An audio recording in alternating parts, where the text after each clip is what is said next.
Olá, turma do 7º ano, aqui é o professor Emanuel e hoje nós vamos estar revisando nossa aula de geografia, certo? Do que vocês já viram em sala, e hoje nós vamos estar revendo para vocês estarem estudando para a prova. E o nosso assunto hoje vai ser o Brasil e a regionalização do Brasil, certo? Vamos dar início. Olha, nós vamos ver aqui a questão do Brasil no mundo, certo? O Brasil é o quinto maior país do mundo em extensão territorial, apresentando aproximadamente 8,5 milhões de quilômetros quadrados de área. O Brasil só vai ficar atrás, em primeiro lugar, da Rússia, Canadá, que é o segundo maior, China e Estados Unidos da América. E, respectivamente, apresentam áreas maiores que o Brasil. O Brasil, na questão do mundo, ele está situado entre os 5 continentes na América, como nós vimos em sala. América, segundo o maior continente, ficando atrás apenas da Ásia, depois nós vamos ter a África, a Europa, a Oceania.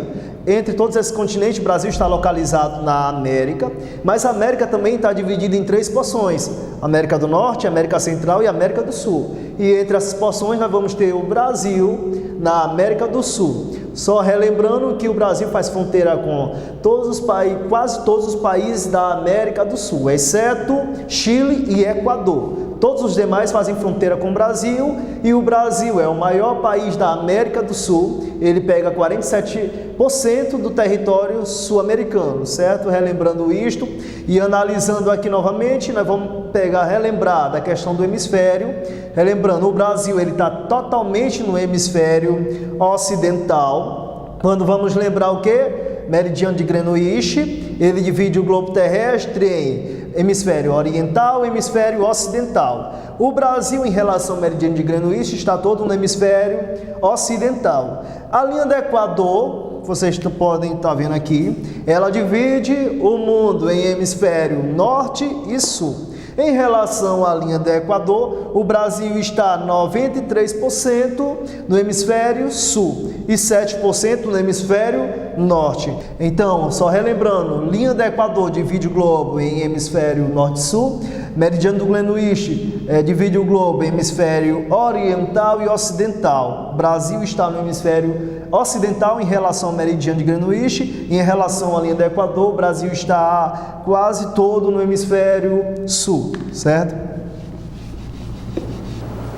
E nós vamos ver aqui como foi a transformação do território brasileiro ao longo do tempo. Nós temos aqui a primeira forma de transformação do território brasileiro, foi através do Tratado de Tordesilhas. Ele foi assinado em Portugal e Espanha em 1494, certo? E esse tratado ele delimitou o território brasileiro apenas nessa extensão, nessa faixa de terra. Logo depois, o Brasil veio transformar essa extensão em capitanias hereditárias. Foi a primeira forma do território brasileiro. Com o passar dos anos, os bandeirantes que viviam na região de São Paulo hoje, não obedeceram, não respeitaram o território, a delimitação do Tratado de Tordesilhas, fizeram campanhas que invadiu o território espanhol e acabou integrando essa parte no Brasil. E hoje essa parte faz parte do Brasil, que anos depois o Brasil passaria por uma nova formulação através de acordos bilaterais e também através de questões judiciais, certo? Depois disso o Brasil vai ter essa nova configuração, que anos depois faltaria poucos territórios para se integrar no Brasil que conhecemos hoje. E nós vimos também a forma de regionalização do Brasil, certo? O termo regionalização diz respeito à divisão do espaço geográfico com base em critérios pré-definidos. Qual é a finalidade de se regionalizar um país, como no caso do Brasil? A finalidade de regionalizar territórios, como de um país, é auxiliar na elaboração de programas de políticas públicas e subsidiar a tomada de decisões governamentais nos planos que englobam a economia no que se refere à captação ou distribuição de recursos públicos. Ou seja, os governantes resolvem regionalizar um país ou uma região para facilitar na administração e no envio de verba, porque cada região ela tem uma necessidade diferenciada da outra. Então eles regionalizam para tentar trazer cada região conforme a sua especificidade, certo? E o IBGE foi o responsável pela regionalização do Brasil, a oficial. porque existem várias formas de regionalizar o Brasil, mas a oficial é a dele, a reconhecida oficialmente. Atualmente, regionalização do IBGE considera os critérios físicos e humanos do Brasil. Ou seja, qual critério o IBGE utilizou para dividir o Brasil? Critérios físicos e humanos. O objetivo se fundamenta basicamente em 3 pilares: interpretações estatísticas com base nas regiões delimitada, implantação de sistema de gestão pública e orientação de políticas públicas. Eis o objetivo que o IBGE fez essa divisão regional do Brasil. E aqui o histórico de como ele foi modificando. Aqui foram as divisões do IBGE com o passar dos anos. Aqui foi a forma que o Brasil ficou em 1940, a primeira forma de divisão que o IBGE fez.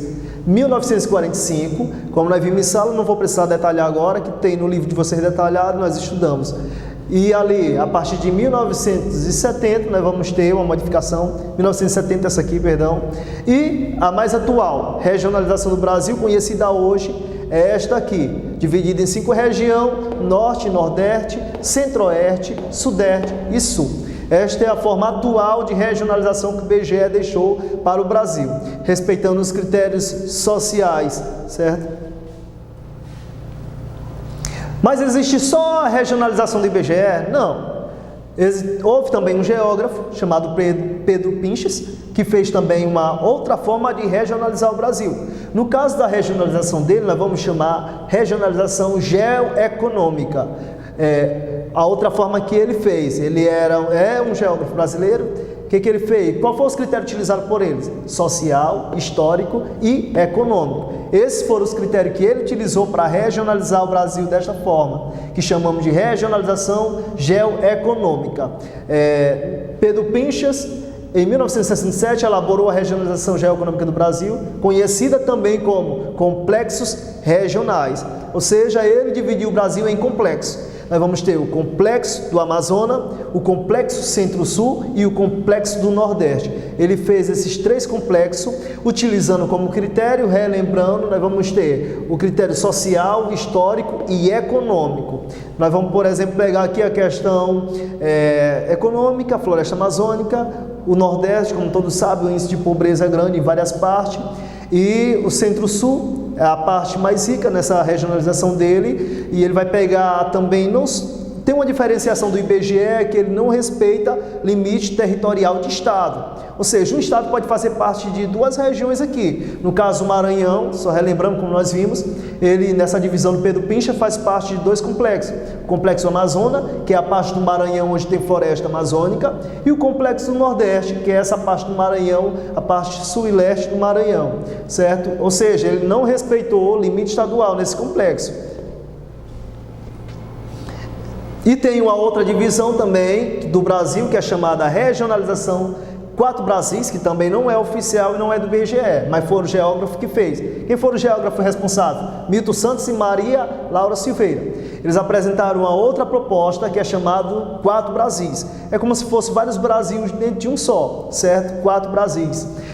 Nessa proposta, o território brasileiro é dividido em 4 regiões. Aí nós vamos ter a Amazônia, a região Nordeste, a Centro-Oeste, e nós vamos ter a concentrada, a região concentrada, que vai ser a junção do IBGE do Sul e Sudeste, certo? O principal critério que eles utilizaram para fazer esse tipo de divisão foram oriundos de meio técnico, científico e informacional. Por exemplo, a parte que tem a maior produção técnica científica foi a região concentrada deles. Cada um conforme a sua especificidade. Também vai entrar a questão econômica, como no caso do Nordeste.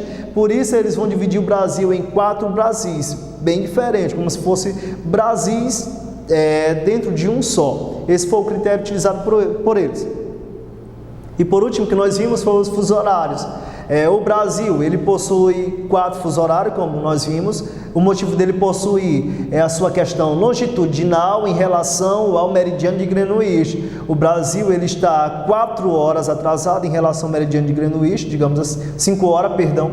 Ele possui 4 fusos horários, mas está 5 horas atrasado. Por quê? Porque o primeiro fuso não entra no território brasileiro. Quais são os fusos que vai entrar no território brasileiro? Este fuso aqui, só relembrando que são as ilhas brasileiras.